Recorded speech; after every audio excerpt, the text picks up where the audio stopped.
to God. Glory to God. Gloria a Dios, gloria a Dios, gloria a Dios. Alabado el Señor. Vamos a estudiar unos momentos en esta noche. Vamos a estudiar la glorificación de los santos de Dios, lo que vendrá en no mucho tiempo. Y es lo más sorprendente. Saben, hemos celebrado la Navidad, considérenlo. El hombre a quien estamos celebrando vivió 2000 años atrás. 2000 años atrás. Y en conmemoración de su vida y muerte en la cruz del Calvario, resurrección también.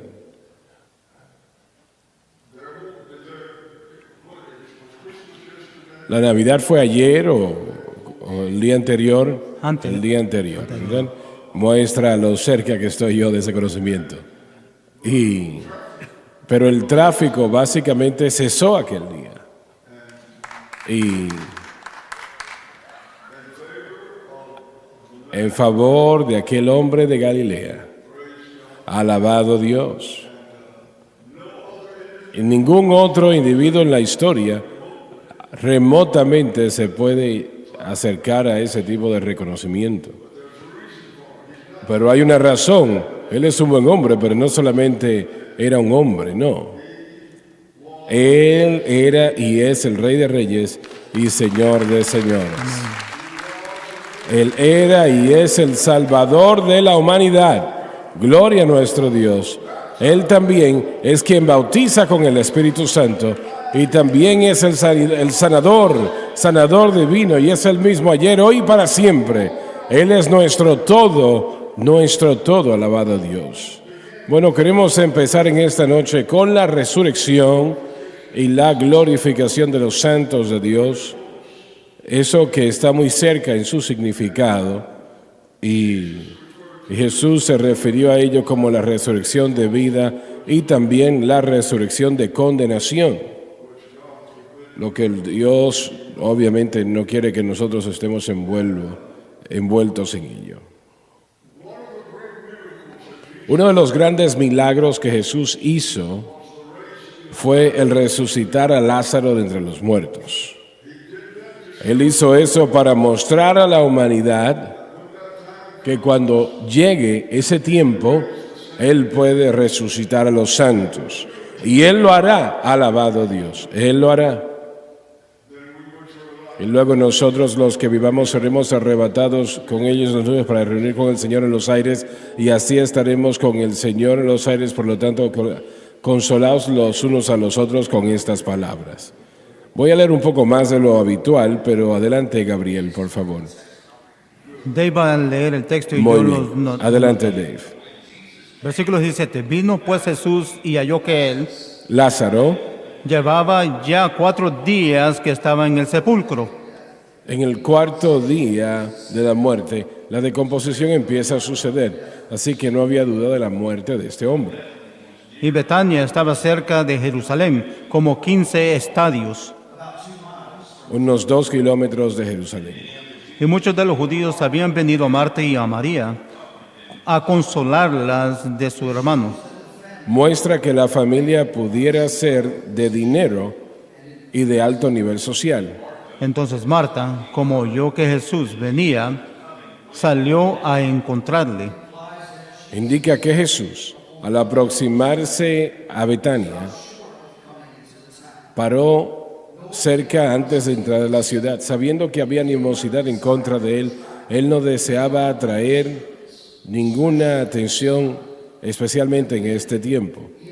Evidentemente había enviado a alguien a su casa para informarles que él había llegado con información sobre dónde él estaba. Mas María se estuvo en casa. Alguien tuvo que estar en la casa para recibir a la gente que vino a dar su respeto o a dar su pésame. Y Marta dijo a Jesús: Señor, si hubieses estado aquí, mi hermano no fuera muerto. Es evidente que ella parece que no considera a Jesús que iba a resucitar a su hermano entre los muertos. Mas también yo sé ahora que todo lo que pidieses de Dios, te dará Dios. La terminología usada por Marta muestra que todavía estaba confundida en cuanto a quién exactamente era Jesús. Le dice Jesús, resucitará tu hermano. Muy claramente Jesús le dice lo que está a punto de suceder, pero en su duda ella malentiende. Marta le dice, yo sé que resucitará en la resurrección, en el día postrero. Lo que ella muy probablemente había aprendido a los pies de Jesús. Le dice Jesús, yo soy la resurrección y la vida. Quiero detenerme aquí un momento, por favor. Esto fue un momento muy poderoso, muy poderoso. Y cuando Marta dice, yo sé que Él resucitará en la resurrección en el último día, yo creo que Jesús la tomó por los hombros y la miró cara a cara, tal vez ella tenía la mirada decaída, le dijo, Marta, mírame, estás mirando la resurrección. Yo soy la resurrección. Así es. Gloria a nuestro Dios. Marta, estás mirando la resurrección. Yo soy la resurrección y la vida. Alabado Dios. Él es un hombre, pero Él es mucho más que un hombre. Él es la resurrección.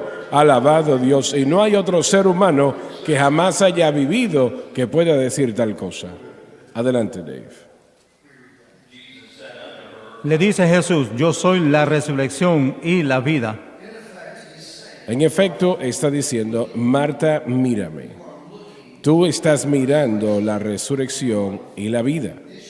Esto muestra que la resurrección y la vida no son simplemente doctrinas, sino en realidad una persona, el Señor Jesucristo. El que cree en mí, aunque esté muerto, vivirá. Se refiere a la resurrección de vida, donde todos los santos muertos se resucitarán. Y todo aquel que vive y cree en mí, no morirá eternamente. Quien quiera que creyera en mí vivirá eternamente. ¿Crees esto? La resurrección pone fin a la muerte. En consecuencia, la muerte ya no tiene nada que ver con los redimidos. Ha hecho todo lo que puede hacer, está terminada. Los redimidos viven en la vida impartida porque a fin la antigua vida, la vida vieja, es muerte y ya no existe. Le dice, sí Señor, yo he creído que tú eres el Cristo, el Hijo de Dios, que has venido al mundo. Declara su creencia en el Señor en una luz diferente a la que había conocido anteriormente. Ahora ella cree que Jesús es Dios. Vamos a Juan 5:28, por favor.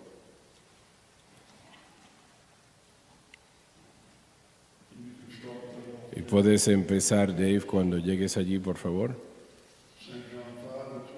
Juan 5:28. No os maravilléis de esto, Estas declaraciones dadas por Cristo dejan a los líderes religiosos de Israel atónitos. porque vendrá hora cuando todos los que están en los sepulcros oirán su voz. ¿Escuchan eso? Eso es importante. Eso quiere decir que cada santo de Dios que jamás ha vivido, los muertos en Cristo resucitarán primero. Como dije, la resurrección, y voy a hablar de lo glorificado en un momento. Adelante, Dave. Habla de la resurrección de vida y la resurrección de condenación. Otra vez, estas declaraciones proclaman a Cristo como el Señor de toda la vida como de la muerte. Y saldrán Describe las dos resurrecciones como lo veremos y según su voz. los que hicieron bien a resurrección de vida. Esto tiene que ver con la primera resurrección, como comúnmente se le refiere, el arrebatamiento. Mas los que hicieron mal a resurrección de condenación. La última resurrección sucederá aproximadamente 1000 años después de la primera resurrección de vida. Bien, vamos a parar aquí un momento. Aquí hay dos resurrecciones, pero habrá 1000 años de separación entre una y otra. La resurrección de vida, obviamente, es para aquellos que conocen al Señor y han nacido de nuevo por el poder del Espíritu Santo. Y supongo, bueno, quiero hacer la pregunta. La voy a hacer del panel, obviamente. ¿Cuántos en la iglesia moderna, honestamente, realmente creen en una resurrección venidera donde todos los santos resucitarán? ¿Cuántos creen eso? Me imagino que las iglesias que creen en la Biblia enseñan y predican eso. Lo sé, pero me refiero a todas las iglesias. No puedo hablar por todas las iglesias. Las iglesias que creen en la Biblia, aunque tienen el tiempo diferente de la resurrección o el cuerpo glorificado, es una conclusión de que el adelanto que lo recibimos ahora va a culminar en un cuerpo glorificado en la resurrección. Yo no miro eso atacado mucho de cristianos que creen en la Biblia. No, sí, eso es verdad, pero desafortunadamente todas las iglesias no creen en la Biblia. Quisiera que fuese así, pero no lo es así. Y supongo que tendríamos que imaginar, ustedes visitan muchas iglesias, mucho más que yo. Las iglesias donde ustedes predican están Seguro. a favor de estas grandes doctrinas, ¿no? Sí, ellos creen en la resurrección. Así es. Pero eso solamente es un pequeño porcentaje, ¿no? Es cierto. Y tenemos, bueno, le hago la pregunta a estos hermanos que han estado años en el seminario, ¿no? ¿Qué tal los profesores en el seminario? Seminario que yo asistí, ellos afirman en la resurrección de la vida, la resurrección de la condenación, la realidad del cielo y el infierno para toda la eternidad. Yo pienso, como el hermano Lorsen dijo, cualquier iglesia cristiana ortodoxa va a encontrar la realidad de la eternidad. Tal vez algunos de las discusiones sería el infierno en sí, la realidad, tal vez la resurrección de la condenación. La gente tiene problemas que el infierno no es eterno, no es permanente. Hay distintas perspectivas refiriéndose al infierno, sea que es un tormento eterno o la aniquilación, el lago de fuego va a ser eliminado y todos los que están en Cristo van a vivir para siempre. Pero yo no encuentro que esa es la perspectiva bíblica, pero hay bastantes personas prominentes que creen en eso, pero no hay mucho debate en la realidad de la eternidad en lo que se refiere al cielo, por lo menos en la mayoría de las iglesias, especialmente como el hermano Lorsen dijo, cualquier iglesia que cree en la Biblia o escuela o seminario conservador. Yo creo que más de debate es el infierno. El infierno es real, es eterno, es un tormento eterno, es una realidad que tenemos que enseñar y predicar para que la gente conozca la verdad. Es más el debate que hay. Así es, así es.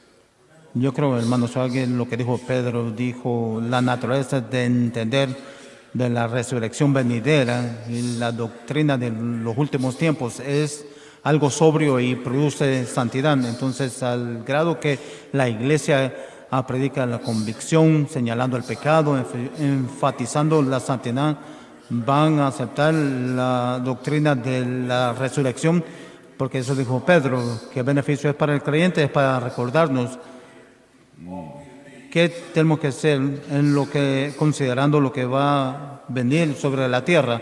Entonces, al grado que enfatizamos cómo vivir bien, la iglesia se ha alejado de eso. Entonces, yo creo que no va a encontrar esa doctrina enfatizada en esta iglesia. No solamente, bueno, hay muchas cosas que la venida del Señor y su eminencia debe de provocar en la vida del creyente, y es vivir una vida santa, vivir una vida de oración, vivir una vida de evangelismo. Y Jesús nos enseñó que hay un día que llega cuando el hombre no puede trabajar, tenemos que trabajar ahora cuando es día, ¿no? Entonces la iglesia no va a avanzar de la manera como debe en ninguna área, es que sea santidad en oración o en evangelismo, a menos de que la doctrina de la segunda venida del Señor se enseñe. Y yo pienso que el problema es que mientras bastantes iglesias creen en la eternidad y creen en la resurrección de vida, ellos no tienen un entendimiento correcto de cómo vamos a llegar ahí, cómo vamos a lograr eso. Yo no creo que ellos debatirían si el cielo es eterno, pero ellos piensan que todos van a ir al cielo. Bueno, sabemos que la mayoría de los cuerpos físicos de los creyentes o de cualquier persona que haya muerto, algunos de ellos 10 años atrás, 50 años, otros miles de años atrás, etcétera, etcétera, no queda nada de ese cuerpo físico, se ha ido ya. Y así que, ¿qué va a resucitar el Señor?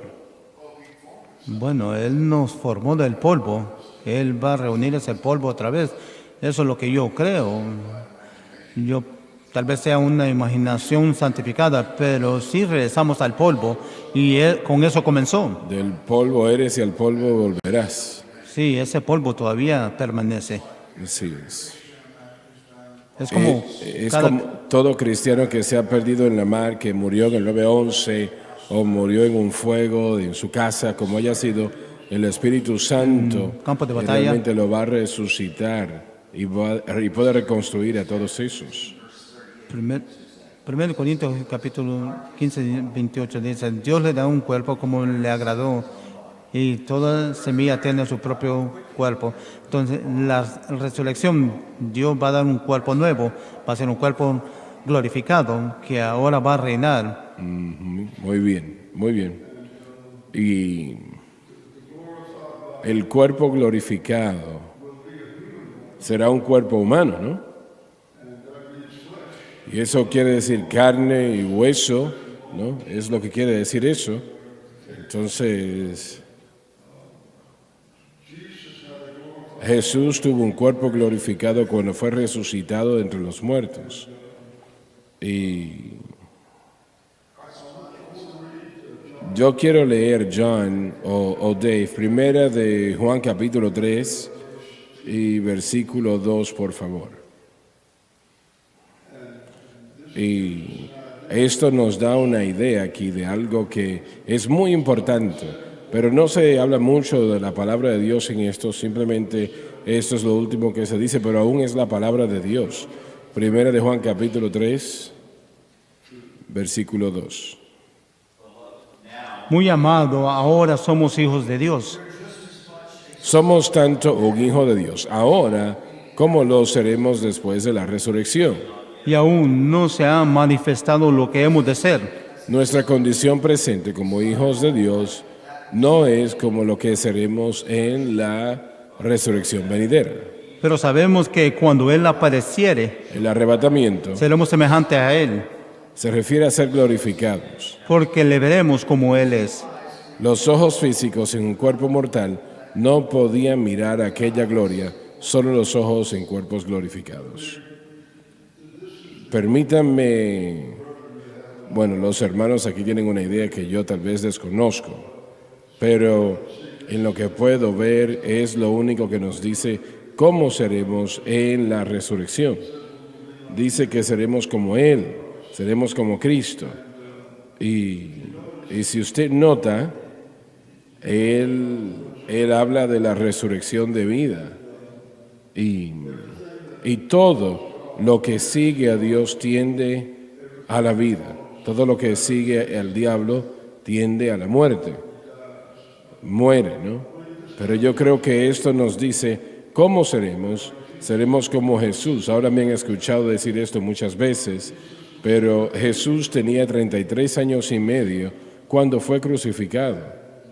Y cuando Juan escribió y dijo, seremos como Él, yo creo que los santos de Dios tendrán 33 años y medio para siempre. Y los hijos que están creciendo crecerán a los 33 años de edad y detendrán el crecimiento y detendrán el envejecimiento. Y algunos estarán alegres por eso. Pero, ¿qué opinan ustedes de lo que acabo de decir? Sí, la palabra es hamoyos, es similar. Jesús cuando resucitó pudo aparecer instantáneamente en algunos lugares. Las cosas físicas no lo deshabilitaban. Él tuvo oportunidad de moverse de un lado para otro y como dijo, y como Kenneth Witt lo dijo, él operaba en la velocidad de pensamiento. Pero piensen, el cuerpo terrenal que se le dio a Adán y la tierra fue hecha para Adán, es terrenal, el cuerpo terrenal, el cuerpo glorificado tiene más privilegios que tenía Adán, que nació sin pecado, pero ahora tenemos un cuerpo glorificado que se puede transportarse del cielo a la tierra y los beneficios y los privilegios que tenemos son más que lo que se les dio a Adán. Estoy esperando eso. Y cuando envejecemos todos estos dolores, ya no quiero esos dolores. No, yo tampoco. Pero pensar de que vamos a ser similares a Cristo y vamos a tener la habilidad de hacer cosas que el cuerpo humano no puede hacer. Aún antes de que viniera el cuerpo, había limitaciones en el cuerpo de Adán, pero el cuerpo glorificado no va a tener limitaciones. ¿Pero creen ustedes que cada santo de Dios tendrá 33 años y medio? Esa fue la edad de Jesús cuando fue crucificado. Yo creo que todos van a aceptar eso. Eso me agrada. A mí me gusta también. Solo se extiende a la edad o incluye género, porque si ese es el caso, entonces... Primera de Corintios dice que seremos conocidos como somos. Y puedes estar seguro que tu esposa no va a envejecer más que tú. Pero van a haber mujeres en el cielo, ¿verdad? Tal vez... Bueno, un poquito más callado. Te vas a meter en problemas. Puse mi pie en la boca. Bueno, la próxima vez que estemos en televisión, ahora no, pero bueno, olvídalo. Él hace un buen punto. No vamos a darnos el matrimonio en el cielo, entonces no vamos a tener ese tipo de proclamación. Entonces vamos a ser conocidos como son, no vamos a cambiar. La persona que Dios hizo, aunque sea glorificado, vamos a hacer lo mismo, sin el pecado y sin los errores y sin las cosas que tenemos como humanos. Pero vamos a ser conocidos como somos conocidos. Estoy tratando de entender ese versículo porque a mí me agrada Francis. No, seguro. Tiene que gustarle. La quiero para siempre. Yo sé. Pablo dijo en Filipenses 3:20, pues nuestra conversación está en el cielo. Por eso miramos para nuestro Salvador, el Señor Jesucristo, que cambiará nuestro cuerpo vil y va a hacerse como su cuerpo glorificado. De acuerdo a Él puede someter todas las cosas debajo de Él. Eso lo dice también, ¿no? Entonces, sea que tengamos 33 o cuanto tengamos, vamos a pasar de corrupción a incorrupción, de este cuerpo vil a un cuerpo glorificado. Estoy esperando eso. Como dijimos, si ese es el caso, los niños crecerán hasta los 33 y dejan de envejecer, ¿no? Pero el Hijo de Dios tiene algo maravilloso esperando por nosotros. Es algo maravilloso. Y yo tengo 88 años de edad, tendré 89 en unas cuantas semanas. Y 33 se ve bien para mí.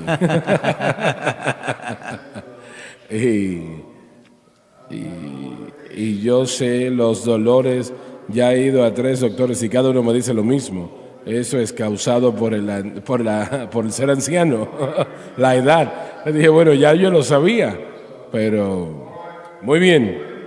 Yo mencioné al principio de la programación hoy, o de este tiempo, que el rapto de la iglesia y la resurrección son lo mismo, la misma cosa. Y que eso será, bueno, son muy similares. Y creo que tal vez quiero hacer la pregunta. si los bebés o los niños bajo la edad de responsabilidad, ellos todos se irán en el rapto cuando la resurrección suceda? Nuevamente, usted habló de 1 Corintios 7, yo creo que habla, Así es. que habla de los padres salvos que santifica al niño. Más sin embargo, lo que la mayoría de la gente mezcla en esa conversación es que el arrebatamiento no será la última oportunidad para que sea salvo ese niño. Oh, no. Hay que enfatizar eso porque hablamos de esto muchas veces. Están diciendo que un niño que no está en la familia correcta, que está bajo la edad de razonamiento, no entiende, no pueden ser salvos. Eso no es lo que está diciendo en lo absoluto. No. Hablando del rapto, están calificados para el arrebatamiento. Cualquier persona que quiera ser salva puede ser salva. Correcto. Nuevamente, esa es una escritura, entonces algo debatible. No tengo otro para respaldarlo, aparte de 1 Corintios 7 que conozco. Bueno, vamos a leer eso, por favor, Donnie, o Gabriel y Dave. Gabriel y Dave. 1 Corintios 14 me parece. Así es. Bueno, empieza en el 12, por favor. Y a los demás yo digo, no el Señor. No significa que no sea inspirado.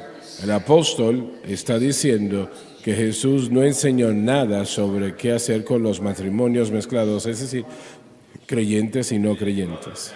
Si algún hermano tiene mujer incrédula No cristiana, y ella consiste en habitar con él, no la despida.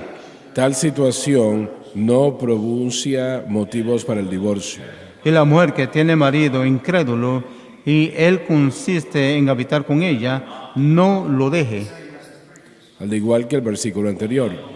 Porque el marido incrédulo es santificado en la mujer y la mujer incrédula en el marido.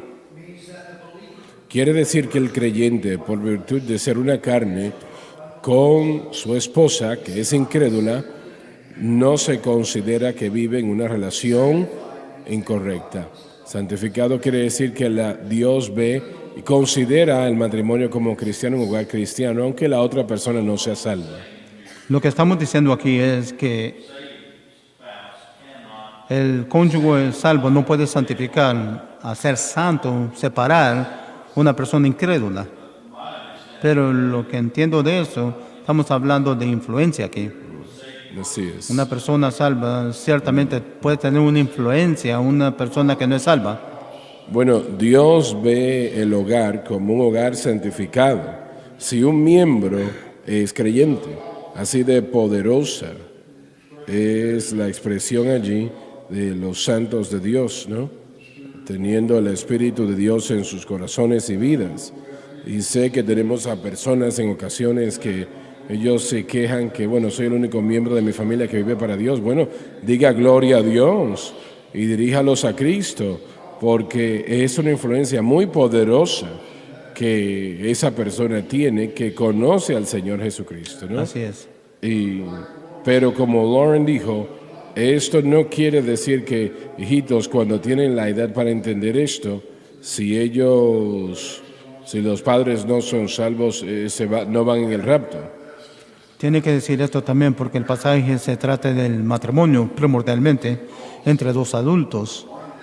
El uno siendo salvo no santifica o prepara el incrédulo Así es. para que se vaya en el arrebatamiento, aunque el lugar se considera santificado. Entonces vamos muy lejos cuando incluimos al niño también.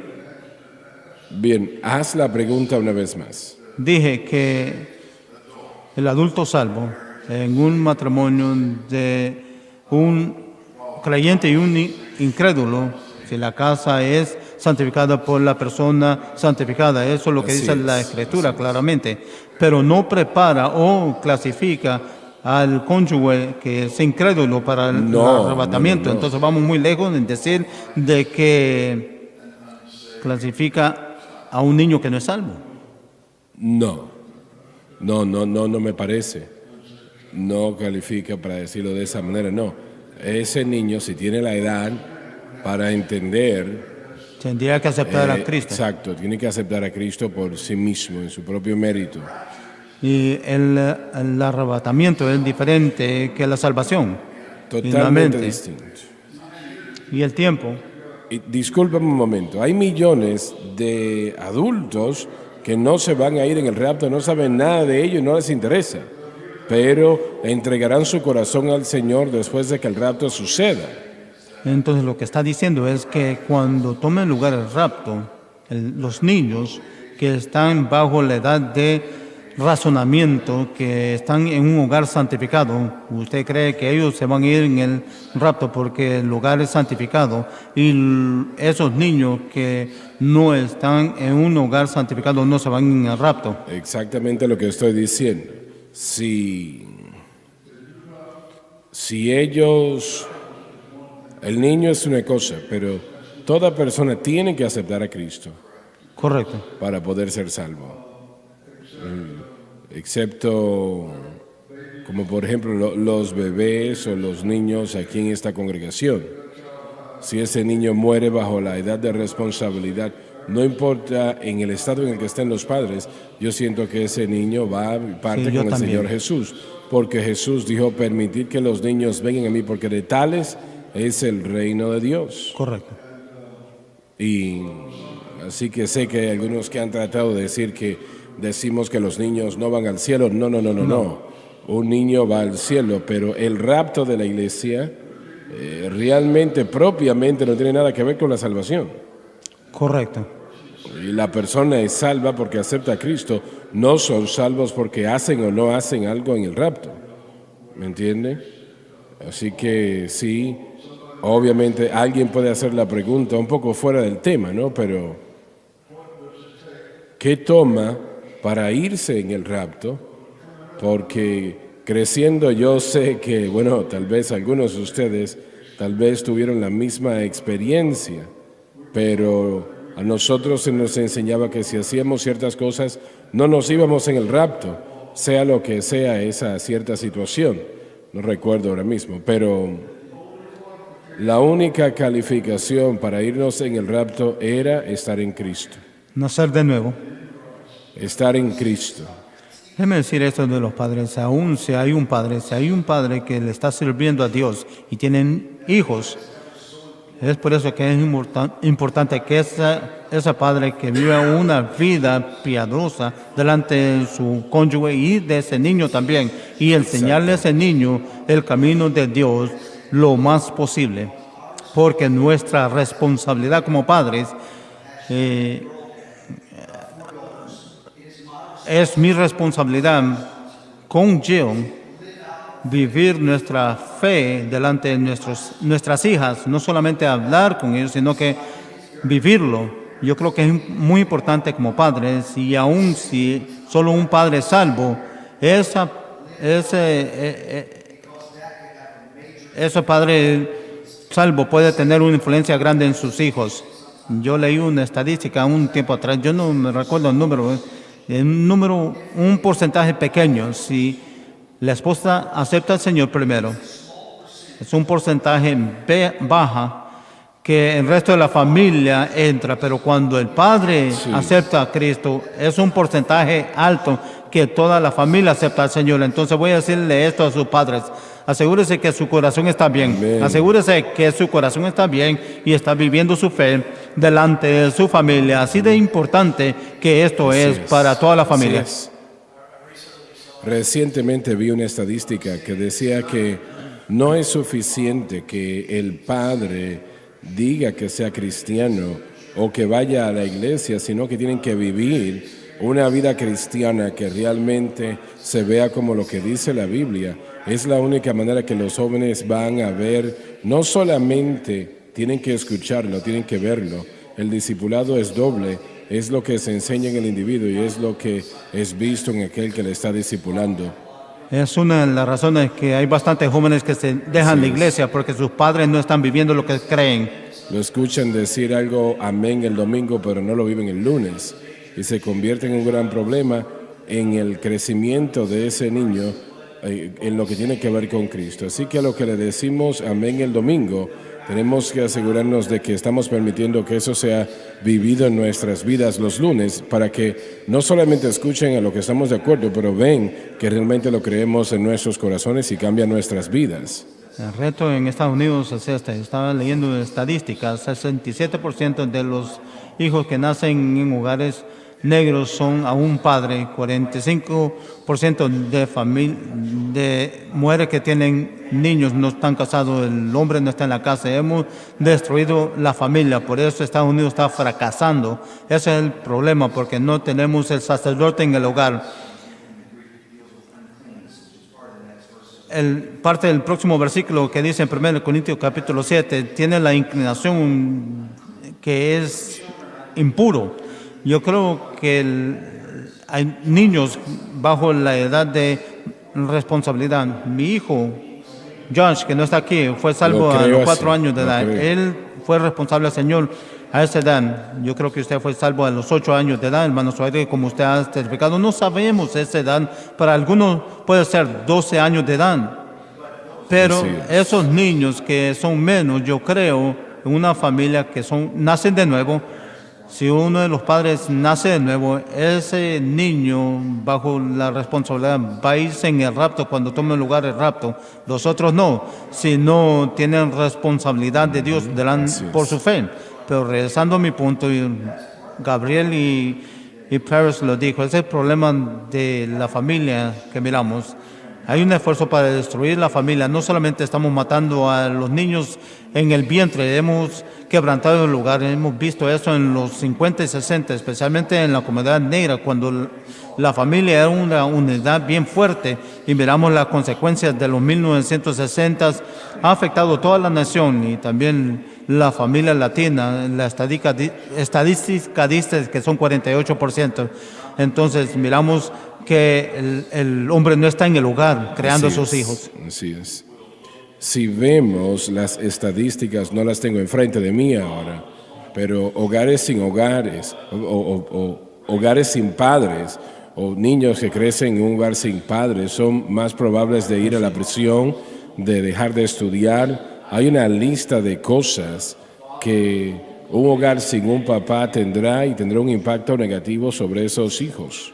Yo creo que es importante que reconozca la iglesia estos problemas, porque miramos 1 Timoteo, no me recuerdo la cita, pero Pablo instruyó, tal vez es título, a las mujeres ancianas que le enseñaran a las jóvenes en piedad. Eso puede aplicar con los hombres también. Los hombres ancianos pueden entrenar a los hombres más jóvenes en la iglesia. Necesitamos más que esto. Necesitamos hombres ancianos que se pongan al lado de los hombres jóvenes, adultos jóvenes, y ser mentores, padres en la fe para los hombres más jóvenes en las iglesias. Necesitamos ver esto, lo mismo con las ancianas y las mujeres más jóvenes. Ni sé lo que estaba hablando Pablo, honestamente.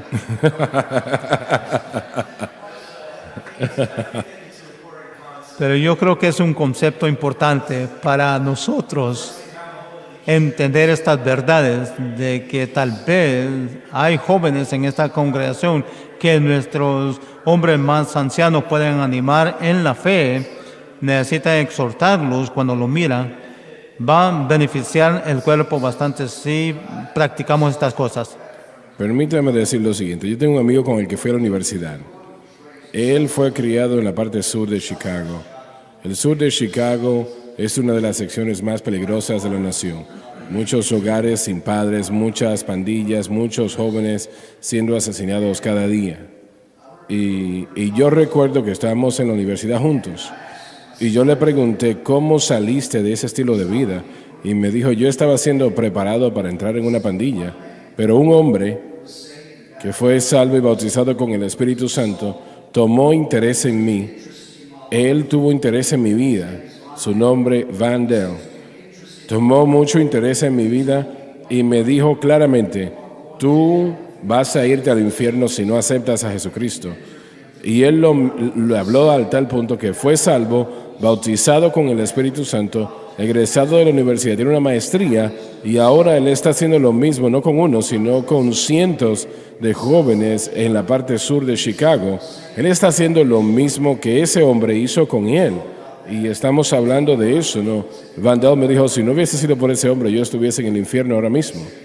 Pero dijo, por eso hoy soy salvo, nacido de nuevo, soy un hijo de Dios. Escuchamos esta historia de hombre que no eran padres de los jóvenes, pero eran cristianos e influenciaron la vida de estos. Yo estaba escuchando un pastor unas semanas atrás. Había un hombre en su iglesia que lo tomó a él y otros jóvenes en un viaje de pesca y fue una gran influencia en su vida. Ministro del Evangelio va a ser diferente en diferentes culturas, pero es necesario para el cuerpo de Cristo. Definitivamente. Así crecí yo. Mi papá no iba a la iglesia con nosotros. Mi madre nos llevaba los 4 hermanos y hermanas a la iglesia, y la mayoría de la iglesia que estaban eran mujeres, pero había un hombre que era mi mentor. Era mi comandante de los Royal Rangers. Si no fuera influencia en mi vida, él falleció este año. Si no fuese por él, no estuviera aquí en este día. Y lo que él invirtió en mí y en mis 2 hermanos es la razón por la cual que le hemos servido al Señor toda nuestra vida. Hay una epidemia de hombres que están ausentes en la iglesia y, como usted dice, necesitamos mentores piadosos y necesitamos alcanzar esta próxima generación de hombres. Es la razón que estoy aquí, por ese hombre, sin duda. Su inversión en mi vida es por eso soy quien soy. Ese es un gran testimonio, gran testimonio.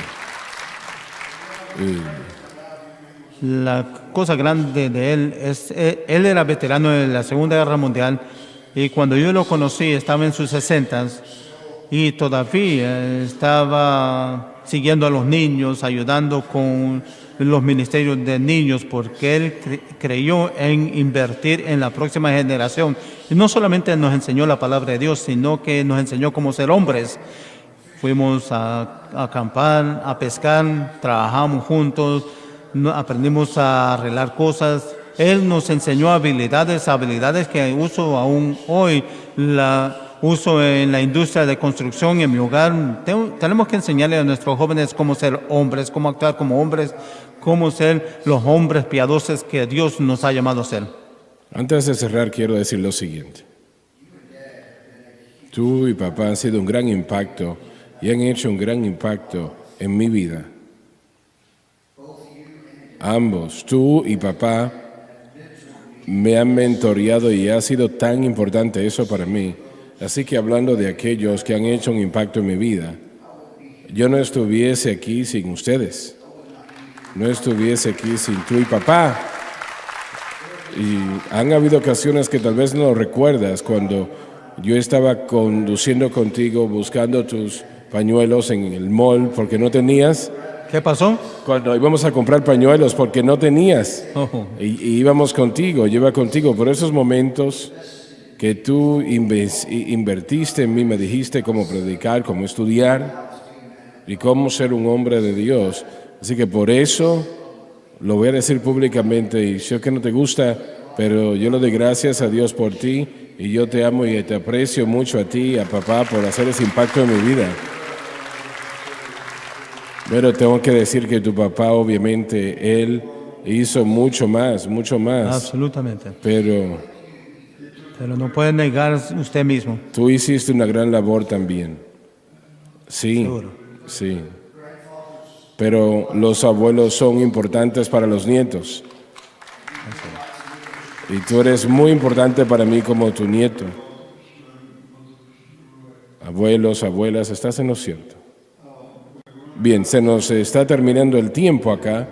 Dave, por favor, vamos a Lucas, o esperen un momento en la música, por favor.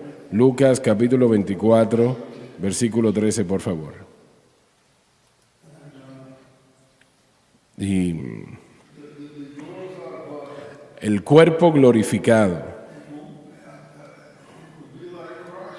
Será como el cuerpo de Cristo, y se mencionó que tenía carne y hueso, pero no menciona la sangre allí. Cuando los discípulos fueron a él después que había resucitado. Y la carne y hueso se mencionan, pero no la sangre. La vida de la carne está en la sangre.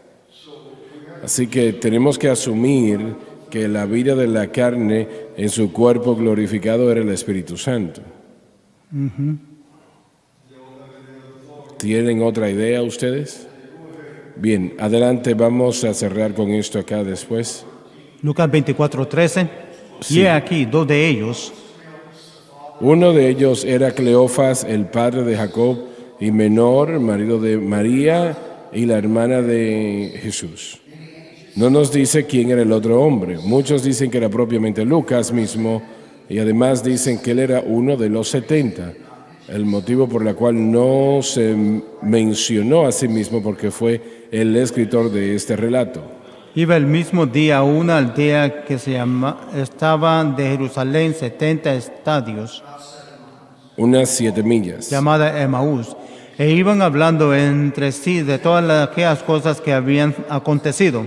Corresponde a la crucifixión y también los testimonios de los hombres con respecto a la aparición de los ángeles.